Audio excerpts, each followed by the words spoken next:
අද දවසේ අපි සාකච්ඡා කරන බලාපොරොත්තු වෙනවා 2019 තුන්වෙනි වාරේ වයම් පළාතේ. ඒක අපි part 1 වල ඒ කොටස තමයි සාකච්ඡා කරන්න බලාපොරොත්තු වෙන්නේ. අපේ මුලින්ම අහනවා රෙදි සෝදනයේ යන්ත්‍රයක ආනයක වටිනාකම දෙනවා. තීරු බද්දක් ගහලා තිනවලු 13800ක්. අපෙන් අහනවා තීරු බදු percentage එක අහනවා. ප්‍රතිශතය අහනවා. එහෙනම් අපි දන්නවා 46000න් 13800යි. එහෙනම් 100ට. බිංදු දෙකට බිංදුවක් කැපෙනවා බිංදුවට බිංදුවක් කැපෙනවා චුට්ටක් මේ කුඩා කරගමු. 2 23යි 2 6යි එකක් ඉතුරුයි 9යි බිංදුව. 23 ඒවා 1යි 23 ඒවා 3යි කියලා කියන්නේ 30යි. ඒ උත්තරේ එනවා 130ක්.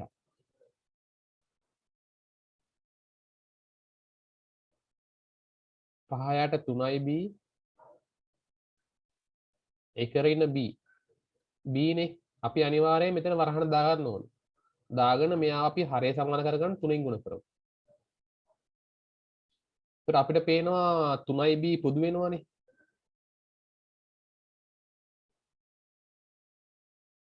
එක ඍණ b ඔන්න ඔහම එනවනේ. ඒත් අපිට පේනවා වරහන් ඉවත් කරන්න ඕනේ. අපි ඍණ 3න් එකක් ගුණ කරනවා ඍණ 3න් ඍණ b ගුණ කරනවා. ඒකට 5 ඍණ 3යි ධන 3යි b නේ. එයි ඍණ ගුණ කිරීමට ධන වෙනවනේ. ඊට 3යි b. 5න් 3ක් අඩු වුණාම 2යි. මෙතනින් උත්තරේ එනවා ධන 2ක් එනවා. 2නේ මම 3ක් b මුලින් ලියනවා. ඒතර උත්තරේ එන්නේ 3ක් b ධන 2යට 3ක් b.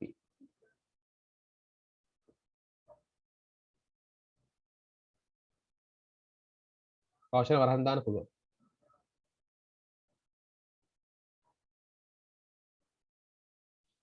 සමචතුරාස්‍රාකාර තහඩුවකින් PQR කේන්ද්‍ර ඛණ්ඩයක් කපා ඉවත් කළ විට ඉතිරි වෙන කොටස අඳුරකුල දක්වා ඇත. කියන්නේ ඔය පාට කරලා තියන ඉතිරි වෙන කොටස. PR චාපදිග 22ක් කියලා කියනවා. අපෙන් අහනවා ලෝහ තාඩුවේ පැත්තක දිග. ඒ කියන්නේ පැත්ත දිග කියලා කියන්නේ R නේ.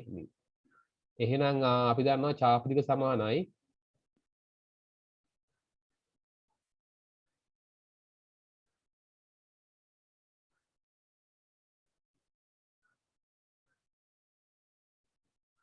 චාපදිග 22යි.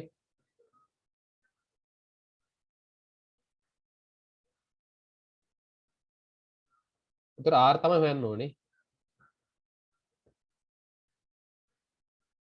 360න් කෝණය අංශක 90යි. 91යි 94යි 2 2 2 1යි 2 1යි අපිට එනවා 22 සමානයි 11 ගුණ කිරීම r යට 7 7 අනිත් පැත්තට ගියාම 22 ගුණ කිරීම 7 සමානයි 11යි r දෙපැත්තම 11න් බෙදෙනවා 11ට 1යි 22ට 11 ඒවා 2යි මෙයයි මේ කැපෙනවා r සමාන වෙනවා 14ක් සෙන්ටිමීටර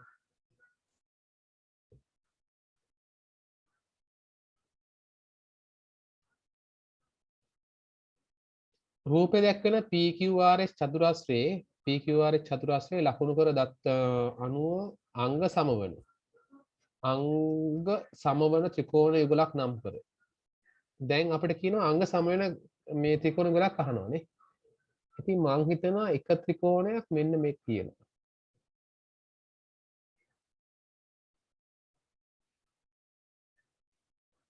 එතකොට මේක R මේක S මේක P. ඊට පස්සේ අනිත් එක මම ගන්නවා මෙන්න මෙහෙම. ඒ කියන්නේ SRQ. මෙන්න මේ කෝණයට මේ කෝණය සමානයි.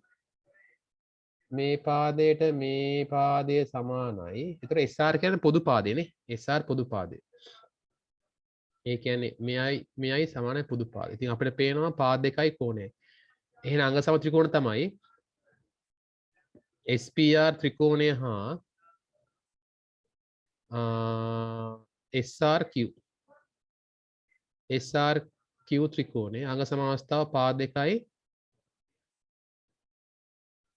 පා දෙකයි කෝණය.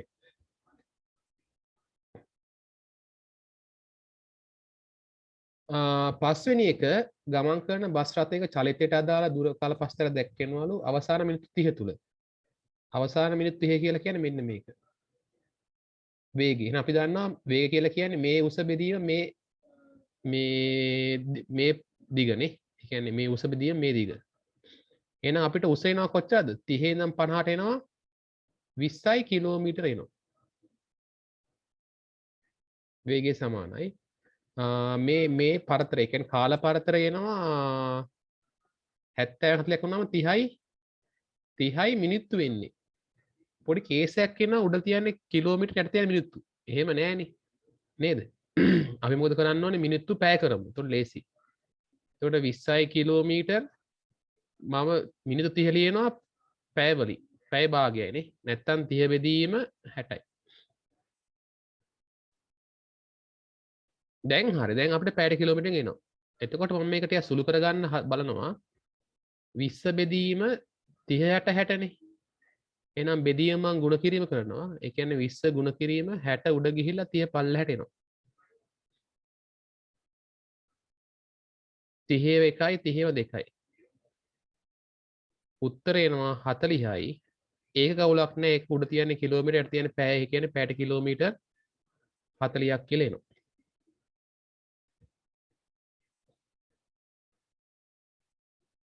අට හය හතර 8 6 4 අපි හොයමු බලන්න කුඩා පුදුනාකාරය 8 6 4 එහෙනම් දෙකෙන් බෙදපුවාම එනවා 4යි 3යි 2යි එහෙනම් මං ආයේ දෙකෙන් බෙදුම් 2යි 3 බෙදෙන්නේ නැහැ 1යි දෙකෙන් බෙදුවොත් 1යි 3 බෙදෙන්නේ නැති නිසා 3 ලියනවා ආය අන්තිමට 3ෙන් බෙදනවා අපි අන්තිමට එකක් වෙනකම් බෙදනවානේ ඊට පස්සේ මේ දේ ගුණ කරනවා කීයක් එනවද 24ක් එනවා ඒ කියන්නේ ඔය සංඛ්‍යාල කුඩා පුදුනාකාරය 24ක් එනවා m ඉන්නවා m වල උපරිම බලය m වර්ගය n වල උපරිම බලය n විතරමයිනේ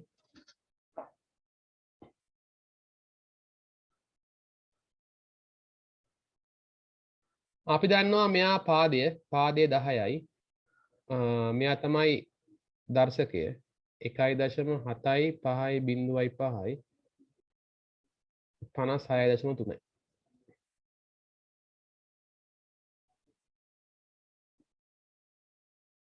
අපෙන් අහනවා ECD යාගේ ECD මෙන්න මේ කෝණේ ඉතින් අපි දන්නවා මෙයා 69 මෙයා 120යි එහෙනම් මෙන්න මේ කෝණය ඒ කියන්නේ ECD කෝණය සමානයි දැන් අර අපි දන්නවනේ ත්‍රිකෝණයක පාදයක් දික් කරපුවාම හැදෙන බාහිර කෝණය සමානයි අභ්‍යන්තර සම්මුඛ කෝණ දෙක එකතුවටනේ එහෙනම් මේකේ මේක එකතුව සමාන වෙනවනේ මෙන්න මෙයා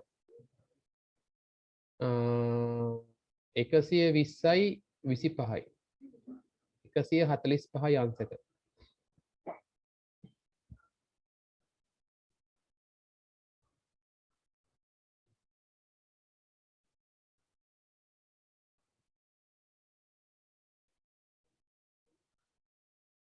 මිනිස්සු 12ක් ඉන්නවා දින 3ක් බලමු එතන කාර්ය කොච්චරද කියලා 12 වරක් 3 36යි මිනිස් දින මිනිස්සු 12ක් දින 3කදී කරන වැඩ ප්‍රමාණයෙන් දෙගුණයක් කියලා කියන්නේ 36ව දෙකක් දෙගුණක ප්‍රමාණයක් එහෙනම් මේක තමයි කාර්යය අපි දන්නා කාර්ය සමානයි මිනිස්සු ගුණ කිරීම දිනවලට එහෙනම් 36 ගුණ කිරීම 2 සමානයි දින 8කින් නිම කිරීමට අවශ්‍ය මිනිසුන් ගන්න. එහෙනම් මිනිස්සු දන්නේ නැහැ. දෙපැත්තම 8ෙන් බෙදුම්. 8 1යි 8 4යි. 8 4ක් නෙමෙයිනේ. 8 4ක් නෙමෙයි. අපි දෙකෙන් කපමු. 2 4යි 2 4යි 2 1යි 2 2යි 18යි 9ක් එනවනේ 18 බෙදීම 2 9යි එහෙනම් 9යි මිනිසුන්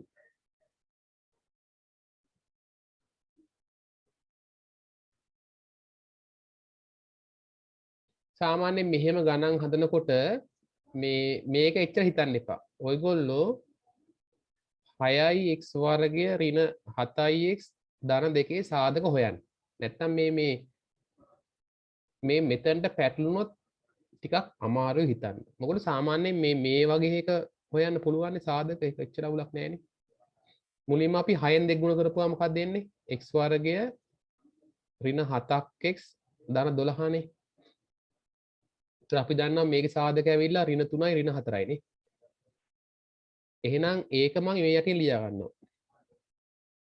6x වර්ගය ඍණ 3x ඍණ 4x ධන 2. ඊට පස්සේ මේ දෙකට පොදු කවුද? 3x පොදුයි. එහෙනම් 2x ඍණ 1යි. මට මෙතනිනුත් 2x ඍණ 1 හදා ගන්න ඕනේ. එතකොට මෙතනින්ම එකනේ පොදුවට ගන්න ඕනේ. එයයි මෙයයි ගුණ වුනහම ඍණ 4x එන්න ඕනේ. එහෙනම් එළියට ගන්න කවුද? ඍණ 2 තමයි එළියට ගන්න ඕනේ. හරි ඍණ 2 ගුණ කිරීම 2x ඍණ 4x වෙනවා. ඍණ 2 ගුණ කිරීම ඍණ 1 ධන 2ක් වෙනවා. වැඩේ හරි. එහෙනම් 2x ඍණ 1 මෙතනක් තියෙනවා 2x ඍණ මෙතනක් තියෙනවා. එහෙනම් 2x ඍණ 1 පොදුවට එනවා 3x ඍණ 2ත් එනවා සාදයක් විදියට. එහෙනම් දැන් අපිට පේනවා මෙයා මෙතන ඉන්නවානේ. එහෙනම් a කියන්නේ කීයද? a කියන්නේ මෙන්න මෙයා. එතකොට a සමානයි 3යි. b කියන්නේ මෙයා. එතකොට b සමානයි ඍණ 2යි.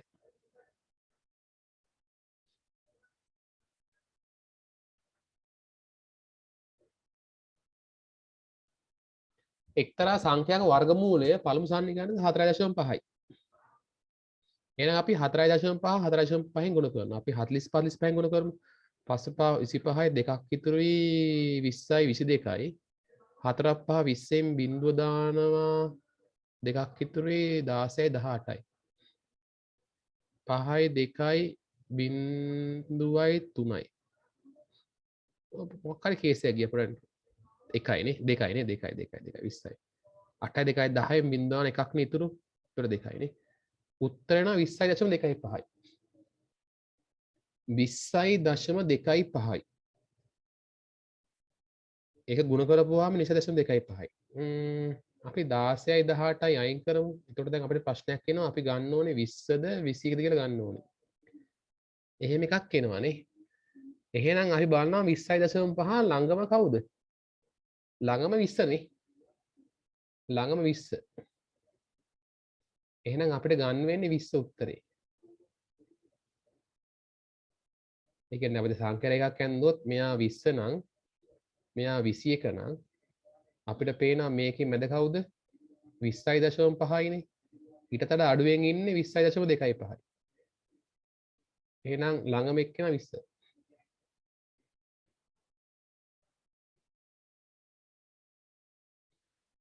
කේන්ද්‍රක ඕවන වෘත්තයේ AB සහ BC යනු ජායන් දෙකකි. AB සහ BC කියන ජයන් දෙකක් ඒවයි මධ්‍ය ලක්ෂයක් තියෙනවා. අපෙන් අහනවා ABC. කියන්නේ මෙන්න මේ කෝණය අහනවා. අපි දන්නවා මෙතන අංශක 90ක් වෙනවා මෙතනත් අංශක 90ක් වෙනවා. අපි දන්නවා වෘත්තයක් ගත්තොත් කේන්ද්‍රයේ තියෙනවා ජායේ මධ්‍ය ලක්ෂයට. ජායේ මධ්‍ය ලක්ෂයයි කේන්ද්‍රය යවුනොත් මෙතන අංශක 90ක් වෙනවානේ. එහෙනම් අපි දන්නවා මම ওই අදාළ කෝණ x දාන්න. එහෙනම් මම දන්නවා x ධන 90 ධන 115 ධන 90 සමානයි 360ක් වෙන්න ඕනම චතුරාශ්‍රයක අභ්‍යන්තර කෝණ හතරේ එකතුව 360යි.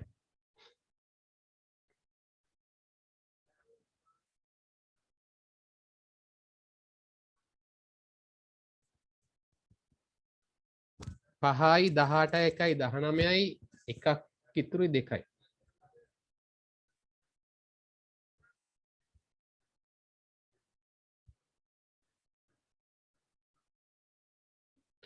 දෙසිය අනුපානි පත්‍රිකයම අඩු වෙනවා.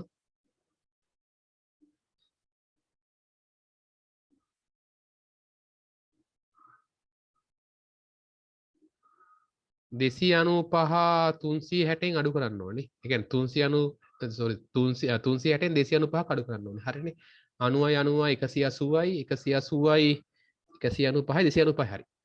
එතකොට මෙයා 10 වෙලා මෙයා 5 වෙනවා මෙතන 5යි 15 වෙලා මෙයා 2 වෙනවා 6යි 65ක් වෙනවා.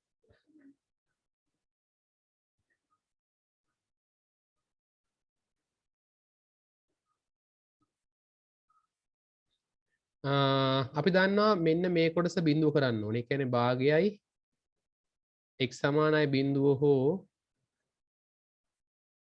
x ධන 1 සමානයි බිඳුවයි. අනිත් පැත්තට ගියාම අඩු වෙනවා. දෙකත් අනිත් පැත්තට ගියාම දෙක ගුණ කිරීම බිඳුව බිඳුවක් වෙනවා. x සමානයි බිඳුව හෝ x සමාන ඍණ 1.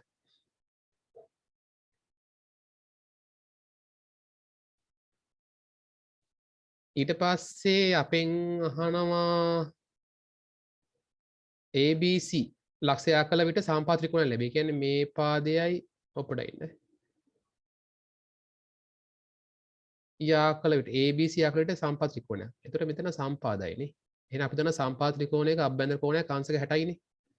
60යි. එහෙනම් මෙයා 60යි නම් ඒක වගේ මේක දෙගුණයක් වෙන්න ඕනේ. ABO නේ. ABO කියලා කියන්නේ මෙන්න මේ කෝණේ හාන්නේ. ඊට පස්සේ අපි දන්නවා තව දෙයක් ඔතන මේ පාදයට මේ පාදය සමානයි. ඒ කියන්නේ OA සමානයි OB. හේතුව තමයි ත්‍රිකෝණේ අරේ මේ සෝරි මොනවද වෘත්තය අරේනේ වෘත්තය අරේ. එහෙනම් මෙයත් x මෙයත් x. ඒතර මෙතන 120ක් එනවා කෝණය. ඒ අර මෙහෙම එකක් තියන්නේ.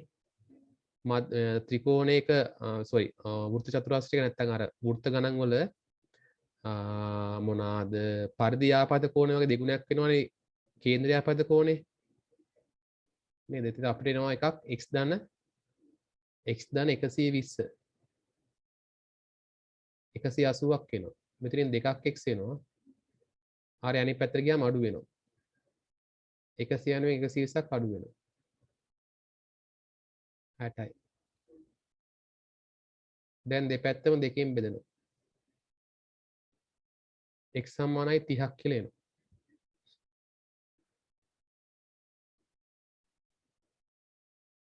පාලස්වනි ගාන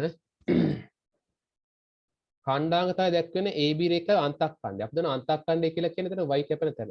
එතන අන්තක්ඛණ්ඩය ධන 1යි. ඊට පස්සේ මේ අනුක්‍රමණ හොයන්න ඕනේ. එතන මෙයා කණ්ඩා කවුද? 3යි 7යි. මෙතන කණ්ඩාංග තමයි 0යි 1යි. එහෙනම් අපි දන්නවා m සමානයි y වෙනස. y වෙනස බෙදීම x වෙනස. එහෙනම් 7න් එකක් අඩු වෙනවා. 3න් බිඳුවක් අඩු වෙනවා. 7න් එකක් අඩු වුණාම 6යි. 3න් බිඳුවක් අඩු වුණාම 3යි. උත්තරේ 2යි.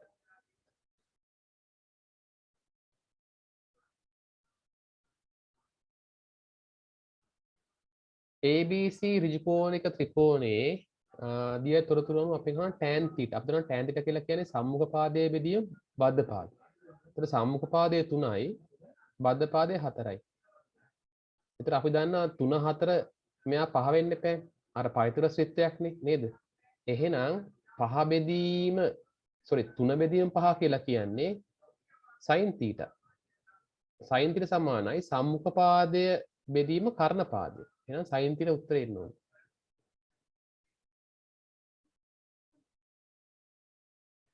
මෙතනත් මේක තේරුම තමයි මේලේ අනුපූරය කියලා කියන්නේ මේ වටේ ඉන්න කට්ටිය. මෙන්න මේගොල්ලෝ.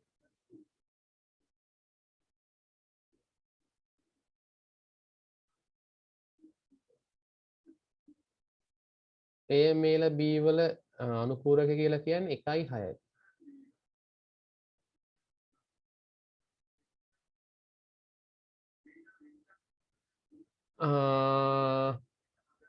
අපෙන් අහනවා දැන් අපිට මෙතන පේනවා ඉතා පැහැදිලි මෙන්න මේ ත්‍රිකෝණේ මෙන්න x කියලා කියන්නේ මධ්‍ය ලක්ෂයයි y කියලා කියන්නේ මධ්‍ය ලක්ෂයයිනේ. එහෙනම් මධ්‍ය ලක්ෂ ප්‍රමේයයට අදාළ වෙනවනේ. දැන් මධ්‍ය ලක්ෂයක යා වෙලානේ. එහෙනම් මොකද වෙන්නේ? AB සමාන්තරයි xy කියලා අපිට එකක් ගන්න පුළුවන්. එක එකක්. තව එකක් ගන්න පුළුවන් අපිට.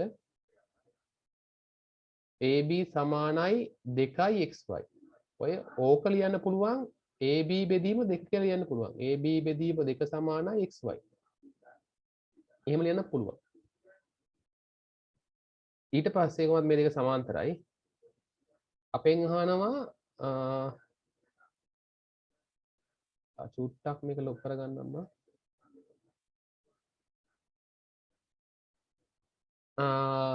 xby මෙන්න මේ කෝණේ. ඒ කෝණේ 55ක් කියලා දෙනවා. අපෙන් අහන්නේ ACB xby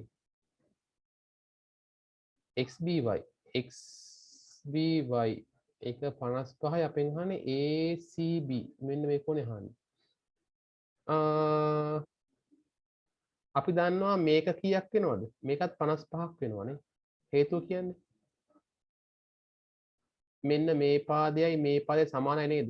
පේනවද ඒක? මේ පාදයයි මේ පාදයයි සමානයි. එහෙනම් අපි දන්නවා සමද්විපාද ත්‍රිකෝණනේ. ඔහොම සමාන වුණොත් මේ කෝණය සමානයි. ඊට පස්සේ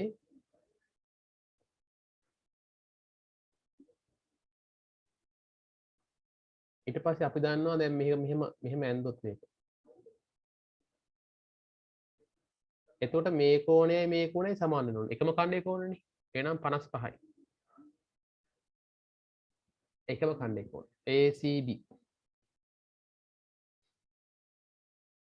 19 අපි දන්නවා 2 වත් 3 6යි 8යි ඍණ 2යි බිඳුවයි නේ.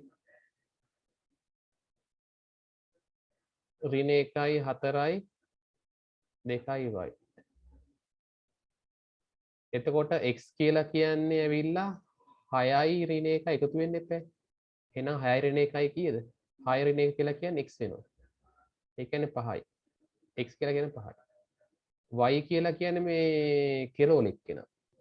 ඒ කියන්නේ මෙන්න මෙයයි මෙන්න මෙයයි. අපි දන්නවා බිඳුව ධන y. බිඳුව ධන y සමානයි 4ක් වෙන්න ඕනේ. ඒ කියන්නේ y සමානයි 4යි.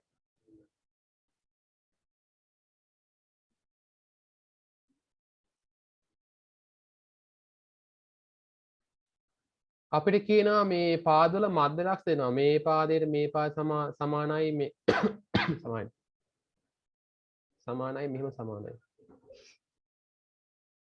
ඒතර මධ්‍යලක්ෂ කතන්දරයක් එන්නේ නේද? ඒත් අපිට පේනවා මේ පාදයට මේ පාදේ සමාන්තරයි. ඊට පස්සේ මේ පාදයට මේ පාදේ සමාන්තරයි.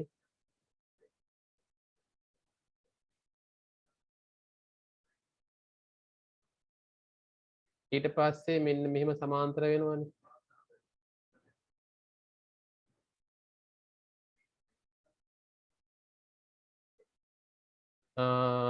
අපෙන් අහනවා PQR ත්‍රිකෝණයේ වර්ගඵලය.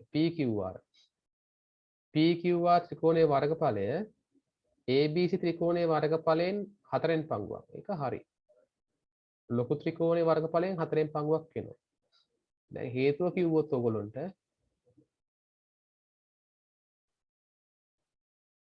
මෙයත් සමාන්තරාශ්‍රයක්.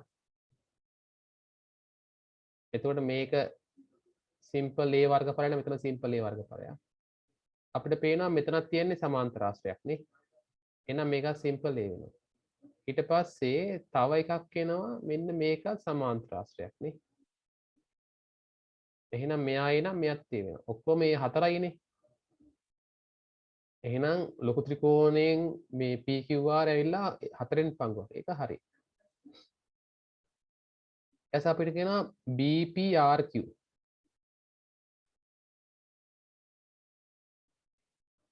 මකන්නම් මේක ටිකක්. BPRQ. ඔය එක සමාන්තරාශ්‍රයක්. අපි දන්නවා මෙයයි සමාන්තරයි, මේකට මේක සමාන්තරයි. ඔව් ඒකත් හරි. PQR ත්‍රිකෝණයේ පරිමිතිය. PQR ත්‍රිකෝණයේ පරිමිතිය කියලා කියන්නේ මොකද්ද? PQR මේකේ පරිමිතිය. හරි. දැන් අපි දන්නවා මෙයා x නම් මේක 2ක් x වෙනවා නේ. ඊට පස්සේ මේක y නම් මේ AC 2ක් y වෙනවා. ඊට පස්සේ මේක අපි ගමු Z කියලා ගමු. මේක Z නම් ලොකු එක නම් දෙකක් Z වෙනවා. දෙකක් Z වෙනවා. එහෙනම් අපිට පේනවා PQR ත්‍රිකෝණයේ පරිමිතිය ඇවිල්ලා එන්නේ x ධන y ධන z. අර කේනවා දෙකක් x ධන දෙකක් y ධන දෙකක් z. කියන්නේ දෙක වතාවක් x ධන y ධන z. ඒ කියන්නේ දෙගුණයක් වෙන්නේ නේ. PQR ත්‍රිකෝණ වර්ගඵලයෙන් දෙගුණයක්.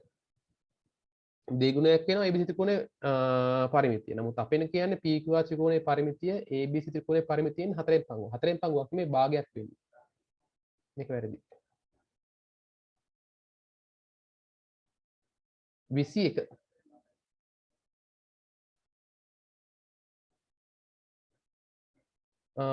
අපිට කියනවා මොනවද මේකේ පරිමාවනේ. විශේෂයෙන් මේවල පරිමාව සමානයි හරස්කඩ වර්ගඵලයේ ගුණ කිරීම දිග. මේ වගේ ගණන් මම මේ මගේ මේ පේපර් සෙට් එකේ ඕන තරම් කරලා තියෙනවා. ඔයගොල්ලෝ මම YouTube channel එක මුලින්ම බැලුවොත් පේපර් වල ගොඩක් මම මේ වගේ ගණන් හදලා තියෙනවා. එහෙනම් මේක අලුත් ගණක් නෙමෙයි අපිට. එහෙනම් අපිට දෙනවා පරිමාව. පරිමාව දෙනවා 2100යි. දැන් මේකේ දිග දෙන්නේ මීටර වලින්. අපෙන් අහන්නේ හරස්කඩ වර්ගඵලය අහන්නේ. ඒතර දිග දෙන්නේ මීටරනේ. එයා අනිවාර්යයෙන්ම අපි සෙන්ටිමීටර කරගන්න ඕනේ. සෙන්ටිමීටර නම් 200යි. දැන් දෙපැත්තම 200ෙන් බෙදන්න ඕනේ. මේක කැපෙනවා.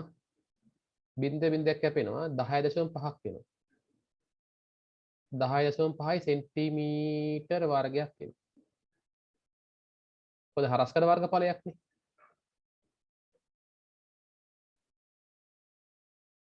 විසි දෙක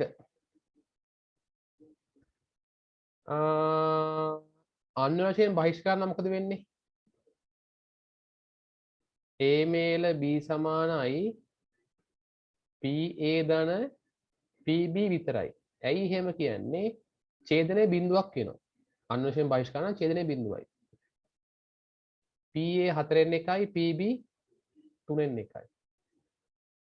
ඉතින් මෙයා අපි 3න් ගුණ කරනවා. මෙයා අපි 4න් ගුණ කරනවා. 3ට 12 ධන 12න් 7යි උත්තරේ.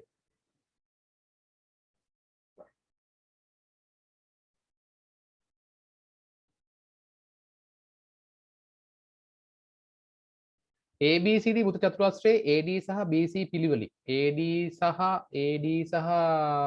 සහ BC පිළිවෙලින්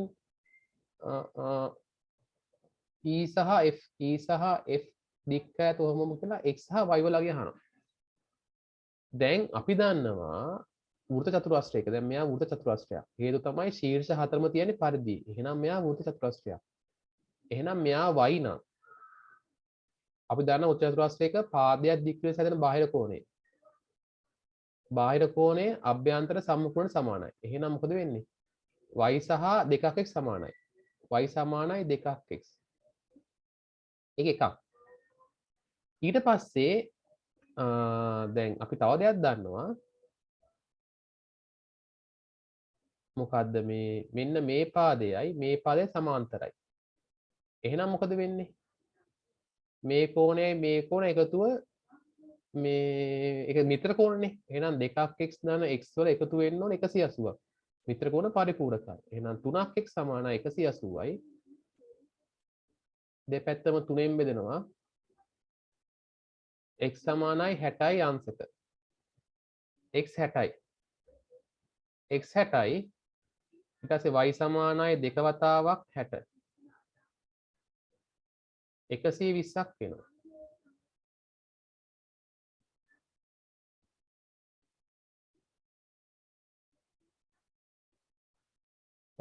රූපේ PQ යනු AB නියත දුරින් පිරි ලක්ෂයක පතේ වේ AQ ට සමදුලින්. විශේෂයෙන්ම ලක්ෂ දෙකකට සමදුලින් කියලා කියන්නේ ඒ ලක්ෂ දෙකේ ලම්බ සමච්ඡේදකය. ඒ කියන්නේ AQ වල ලම්බ සමච්ඡේදකය. A වලින් තියලා මෙහෙට ඡාපයක් අඳිනවා, මෙහෙට ඡාපයක් අඳිනවා, B Q වලින් තියලා ඡාප මෙහෙම ඡේදනය කරනවා. ඊට පස්සේ ওই දෙක එහෙම යා කරනවා. එතන අංශක 90ක් වෙන්න ඕනේ. මෙයයි සමාන වෙන්න ඕනේ. ඊට පස්සේ අපිට කියනවානේ PQ යනු AB ට නියත දුරකින් ලක්ෂ්‍ය පත්‍රයේ එම පතේ මත පිහිටන්නා. ඒ කියන්නේ PQ මත පිහිටන්න ඕනේ. A හා Qට සමදුරින් වෙන්නත් ඕනේ. එහෙනම් මෙන්න මෙයා තමයි M වෙන්නේ.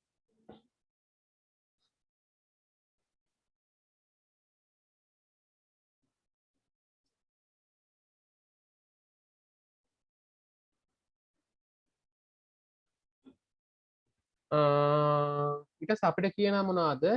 Q1 Q1 කියලා කියන්නේ මෙන්න මේක මේ Q1 කියලා කියනවා. අපෙන් අහනවා අන්තස් චතුර්ථ පරාසය. ඉතින් අපිට මෙතන දන්නවා අපි n කියන එක 40 නේ. එහෙනම් Q3 කියන්නේ මොකද්ද? Q3 කියලා කියන්නේ 4න් 3යි.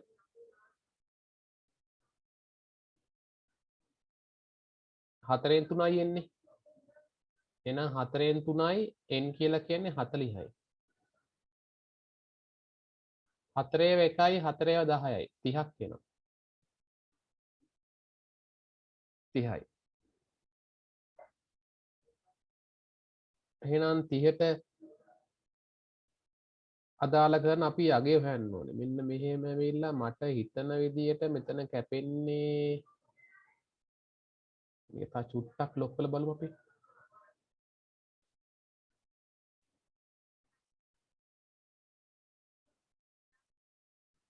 ඉතින් එකක් වගේ යන්නේ. ඒ කියන්නේ 21ක් වගේ වෙන්නේ නේ. 21ක් වගේ තියෙන්නේ 21ක්. එහෙනම් අන්තස් චතුර්ථක පරාසය සමානයි Q3 ඍණ Q1. එහෙනම් Q3 එනවා 21ක් හෝ 22ක්. 21ක් හෝ 22ක්. ඒක අවුලක් නෑ එච්චර. Q1 10 කියලා අපිට දෙනවා. උත්තරේ 11ක් කියලා. දැන් ඔයගොල්ලන්ට එතන පේන්නේ ඒක නිකන් අපි දැන් හිතමු 22ක් කියලා නිකන් හිතමු. ඒ අවුලක් නෑ ඒක 22 දාන්න. ඔයගොල්ලන්ට ආපු එන උත්තරේ දාන්න. එහෙම වුණොත් එන්නේ කීයද? 12ක් එන්නේ. ඒක එහෙම ලොකු ප්‍රශ්නයක් නෑ. ඔබට එන උත්තරේ ඔබ දාන්න. ඉතින් අද අපි සාකච්ඡා කළේ මේකේ part 1 වල ඒගොල්ලෝ සාකච්ඡා කළා. ඉතින් ඔයගොල්ලෝ දන්නවා ලකුණු 50ක් හම්බ වෙනවා. ඉතින් අනිවාර්යෙන් ඔයගොල්ලෝ 50න් 45කට වඩා වැඩිපුර ගන්න උත්සාහ කරන්න. එහෙම වුණාම ඒකට යන ලේසි. ඉතින් අපිට මේකේ part B තියෙනවා. ඉතින් part B මම ආපහු වීඩියෝ එකකින් මේ පේපරේ part B එක සාකච්ඡා කරන්න බලාපොරොත්තු වෙනවා. ඉතින් ඔයගොල්ලෝ හොඳින් මේ පේපර් සෙට් එක කරන්න. ඔයගොල්ලෝ අනිවාර්යයෙන්ම ඒකට යන්න අවස්ථාවක් තියෙනවා මේ පේපර් සෙට් එක කළොත්. ඉතින් ඒ වගේම තව ඉල්ලීමක් කරන්න තියෙනවා. ඔයගොල්ලෝ දැන්ටමත් මගේ YouTube channel එක subscribe කරලා නැත්නම් subscribe කරන්න කියලාත් ඉල්ලා සිටිනවා. හරි. බොහොම ස්තුතියි.